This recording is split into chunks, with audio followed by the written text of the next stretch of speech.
वक्त के बहते दरिया में कुछ तो आहें मारो तुम, कि वक्त के बहते दरिया में कुछ तो आहें मारो तुम, जीत अगर मुमकिन ना हो तो लड़ते लड़ते हारो तुम। कौन माँ नहीं चाहती कि मेरा बच्चा भी ऐसा स्टेज पर खड़े होकर बोलने वाला बन जाए? क्या बाप नहीं चाहता है? ईद होती है ना, ईद रमजान की, कसम खुदा की उससे ज्यादा खुशी मिलती है बाप को जब उसका बेटा स्टेज पर खड़े होकर मुखातिब कर रहा होता है। याद रखो, कामयाबी के लिए रिसोर्सेज की जरूरत नहीं है, पैसे की जरूरत नहीं है, जेब में गांधी होना हो, दिल में आंधी होना चाहिए। वालिद का सीना फूल जाता है फख्र से जब उसका नौजवान बेटा स्टेज पर खड़े होकर एड्रेस कर रहा है, नसीहत कर रहा है, अच्छी और प्यारी बातें बता रहा है। वो इतना खुश होता है, तवक्को नहीं रखता है कि और कोई ज्यादा खुशी उसको मिले भी मुझे लाइफ में। जिस शख्स ने यहाँ सारे हिंदुस्तान को किया जमा, उस शख्स का नाम है उस्ताद मुनव्वर जमा। ऐसे नौजवान इस ऑडिटोरियम में है जिनके सीने में आंधी है, उन्हें पता ही नहीं है। आप लोगों में वो जज्बा है, वो जुनून है, वो अज़्म, वो पोटेंशियल है, लेकिन आपने देखा ही नहीं, कभी झांका ही नहीं। आप भी कर सकते हैं और इनसे बेहतर कर सकते हैं। इन 30 दिनों में हम सब ने मिलकर जमा सर के साथ है ठाना कि हिंदुस्तान को सारी दुनिया में चमकाना। वर्कशॉप में बंदे ने एक दफा भी परफॉर्मेंस नहीं किया, लेकिन जब बुलाया गया फेयरवेल पर कुछ तो बोलो, तो वो कुछ में ऐसी आंधी थी जो इस बंदे को ट्रेनर भी बना दी है माशाल्लाह। भीतर से कपड़े महकाना बड़ी बात नहीं है, मजा तो तब है खुशबू तुम्हारे किरदार से आए। आपने जो काम किया है बहुत बड़ा काम किया है। मेरी तरफ से 25,000 रुपये इनाम आपको। ये बात अलग है तुम ना बदलो लेकिन जमाना बदल रहा है, कि ये बात अलग है तुम ना बदलो लेकिन जमाना बदल रहा है। गुलाब पत्थर पर खिल रहे हैं और चिराग आंधी में जल रहा है, कि यही जुनून, यही ख्वाब मेरा है कि वहां चिराग जला दूं जहां अंधेरा है। मैं सलाम करता हूं उन सभी लोगों को जो यहाँ बिहार से आए हैं। मैं सलाम करता हूं उन सभी लोगों को जो यहाँ कश्मीर से आए हैं। मैं सलाम करता हूं उन सभी लोगों को जो यहाँ झारखंड से आए हैं। और मैं सलाम करता हूं उन तमाम लोगों को जो हिंदुस्तान के कोने कोने से इस लाइफ चेंजिंग वर्कशॉप को अटेंड करने आए हैं। और जिस शख्स ने यहाँ सारे हिंदुस्तान को किया जमा, उस शख्स का नाम है उस्ताद मुनव्वर जमा। नौजवानों, कामयाबी आपकी जिम्मेदारी है, आपकी, मेरी, हम सब की, क्योंकि नाकाम इंसान कभी किसी के काम नहीं आता। अगर आप कामयाब होंगे तो आपका फायदा है, आपके माँ बाप का फायदा है, इस सोसाइटी का फायदा है और मुल्क के हिंदुस्तान का फायदा है। इन 30 दिनों में हम सब ने मिलकर जमा सर के साथ है ठाना कि हिंदुस्तान को सारी दुनिया में चमकाना। और हिंदुस्तान को चमकाने से पहले हमें अपने आप को चमकाना पड़ेगा, क्योंकि किसी भी मुल्क और किसी भी कौम की कामयाबी उसके नौजवानों से होती है। किसी भी मुल्क और किसी भी कौम के फ्यूचर को अगर देखना है तो उसके नौजवानों को देखो। मेरे प्यारी बहनों, मेरे प्यारे भाइयों, जिस उम्र से आप और मैं गुजर रहे हैं, ये हमारी जिंदगी के गोल्डन पीरियड है। हमारे आने वाले 40-50 साल कैसे गुजरने वाले हैं, ये टोटली डिपेंड करता है कि आज के 5 साल हम कैसे गुजार रहे हैं। अभी भी मौका है, अपने पैशन को ढूंढो, अपने पैशन पे काम करो, अपने पैशन पे मेहनत करो और अपने सपनों को पूरा करो। और अपने सपनों को पूरा करने के लिए इतनी मेहनत करो कि एक दिन तुमसे मिलना लोगों का सपना बन जाए।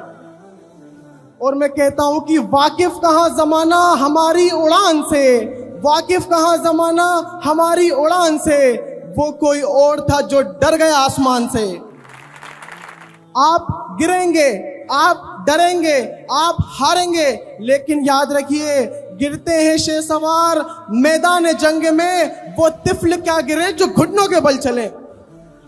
मेहनत कीजिए, आगे बढ़िए, कि वक्त के बहते दरिया में कुछ तो आहें मारो तुम, जीत अगर मुमकिन ना हो तो लड़ते लड़ते हारो तुम।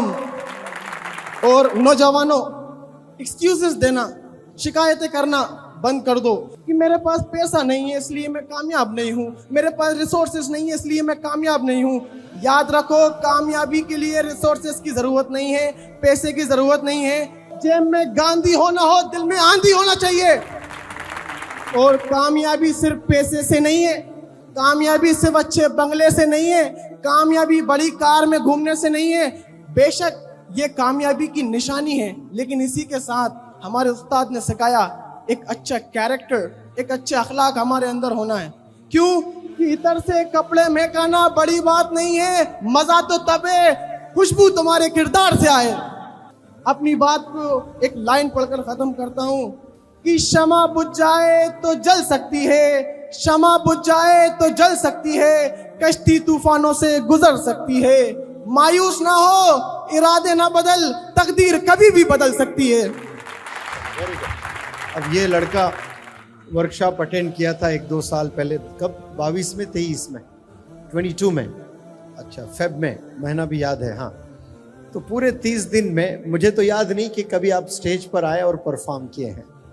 सिर्फ फेयरवेल के दिन इनको जबरन बुलाया गया, अरे भाई कुछ तो बोलो आओ, और इतना जबरदस्त बोला है फेयरवेल पर, जबरदस्त एकदम, यानी ऑडियंस सब हाईली मोटिवेटेड थे उस स्पीच को सुनकर। ऐसे नौजवान इस ऑडिटोरियम में है जिनके सीने में आंधी है, उन्हें पता ही नहीं है। आप लोगों में वो जज्बा है, वो जुनून है, वो अज़्म, वो पोटेंशियल है, लेकिन आपने देखा ही नहीं, कभी झांका ही नहीं। आप भी कर सकते हैं और इनसे बेहतर कर सकते हैं। देखना तो दूर, कभी सोचा भी नहीं आपने कि मुझ में कुछ टैलेंट भी है। अब आपके सामने जिंदा मिसाल, झूठ नहीं कह रहा हूं, कभी परफॉर्मेंस नहीं बंदे का, लेकिन जब बुलाया गया फेयरवेल पर कुछ तो बोलो, तो वो कुछ में ऐसी आंधी थी जो इस बंदे को ट्रेनर भी बना दी है माशाल्लाह। ऐसे बहुत से नौजवान बंदे हैं। अब कौन माँ नहीं चाहती कि मेरा बच्चा भी ऐसा स्टेज पर खड़े होकर बोलने वाला बन जाए? नहीं चाहती है माँ? क्या माँ का ये सपना, ये ड्रीम नहीं है? क्या बाप नहीं चाहता है? ईद होती है ना, ईद रमजान की, कसम खुदा की उससे ज्यादा खुशी मिलती है बाप को जब उसका बेटा स्टेज पर खड़े होकर मुखातिब कर रहा होता है। उससे बड़ा वर्ल्ड कप नहीं होता है। वालिद का सीना फूल जाता है फख्र से जब उसका नौजवान बेटा स्टेज पर खड़े होकर एड्रेस कर रहा है, नसीहत कर रहा है, अच्छी और प्यारी बातें बता रहा है। वो इतना खुश होता है, तवक्को नहीं रखता है कि और कोई ज्यादा खुशी उसको मिले भी मुझे लाइफ में। ये खुशी के लिए आपके वालिदैन तरस रहे हैं, तड़प रहे हैं, मचल रहे हैं। आपके वालिदैन का कैसा रिएक्शन था आपकी वीडियो देखने के बाद? ये पहले काम करते दौरान कैसा था, फिर जब वीडियो देखी उसके बाद आपके वालिदैन का, आपके फ्रेंड्स का, आपके फैमिली मेंबर्स का रिएक्शन कैसा था, बताइए सर। 2022 से अभी तक मैंने रमज़ान के महीने में मैं वर्कशॉप रखता हूँ और शहर की जितनी भी लड़कियाँ हैं, लड़के हैं, सबको, जैसे आपका यहाँ निज़ाम है लड़कियाँ अलग लड़के अलग, तो मेरे पास इतना रिसोर्सेज नहीं है, तो मैं लड़कियों का दिन में रखता था और रमज़ान में तरावी के बाद लड़कों का रखता था रात को 1 बजे तक। तो जब मैंने यहाँ से जाके शुरुआत की थी, अपने वालिद को बताया था कि मैं इस तरीके से पढ़ाना चाहता हूँ, कि शहर के सारे लोगों को उन्होंने इकट्ठा किया, लेकिन किसी ने मेरा सपोर्ट नहीं किया, सब ने हाथ पीछे कर दिए कि ऐसा नहीं होगा, हम नहीं करवा पाएंगे, आप इनसे बात कर लो।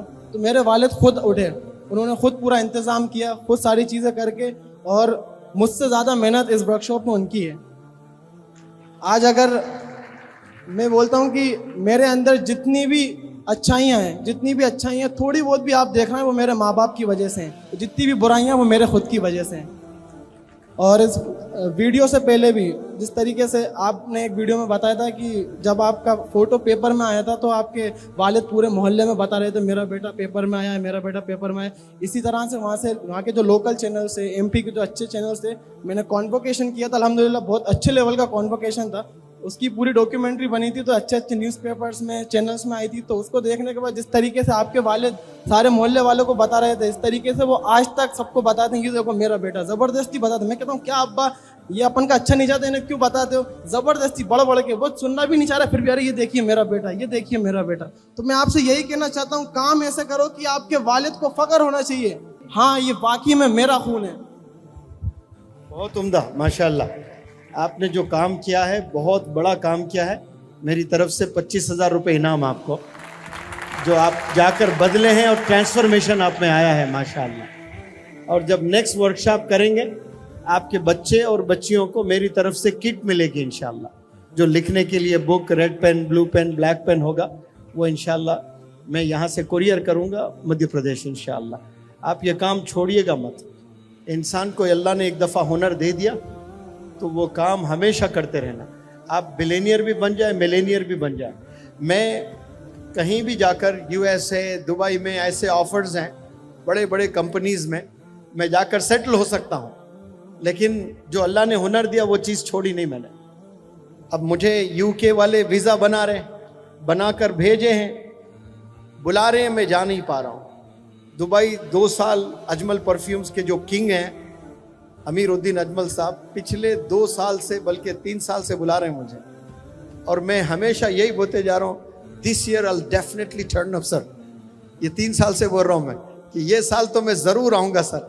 3 साल निकल गए, कौन नहीं जाना चाहता है।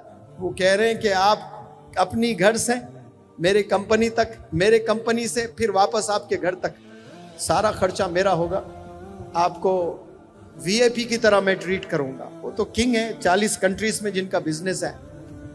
मेरी जगह दूसरा होता तो पहली फुर्सत में दौड़ जाता वहां पर। मैं कह रहा हूं मेरे लिए मेरा वर्कशॉप इंपॉर्टेंट है, मेरा मिशन इंपॉर्टेंट है। मेरे मिशन के आगे और कोई चीज मुझे नजर नहीं आती, क्योंकि अल्लाह ने जो चीज मुझे दिया है वो चीज को मैं आगे बढ़ाना चाहता हूं। और मुझे अच्छे लोगों की ज़रूरत है, अच्छी टीम की ज़रूरत है। और ये नौजवान बच्चे माशाअल्लाह अपना काम धंधा छोड़कर लब्बैक करके चलते हुए आ गए। ये नहीं पूछे कि सर मेरा रेम्यूनरेशन क्या होगा, मैं 30 दिन काम करूंगा तो मुझे क्या मिलेगा। मेरे बच्चों ने नहीं पूछा ये माशाअल्लाह। इनको रेम्यूनरेशन भी मिलेगा, क्या आपको 25,000 इनाम मिलेगा, ये तवक्को था आपको? नहीं था। रोहित शर्मा साहब से पूछिए कि उनको 25,000 का गिफ्ट मिलेगा, ये कभी सोचा आपने? अल्लाह आपको वहां से देगा। ये मैं नहीं दे रहा हूं, ये अल्लाह दिलवा रहा है। आपके मुकद्दर में जो रहता है ना वो आपको मिलकर रहेगा।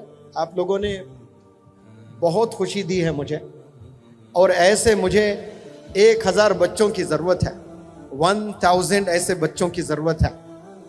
आप लोग कदम आगे बढ़ाएं। हिंदुस्तान को चमकने में आपका भी किरदार होना चाहिए।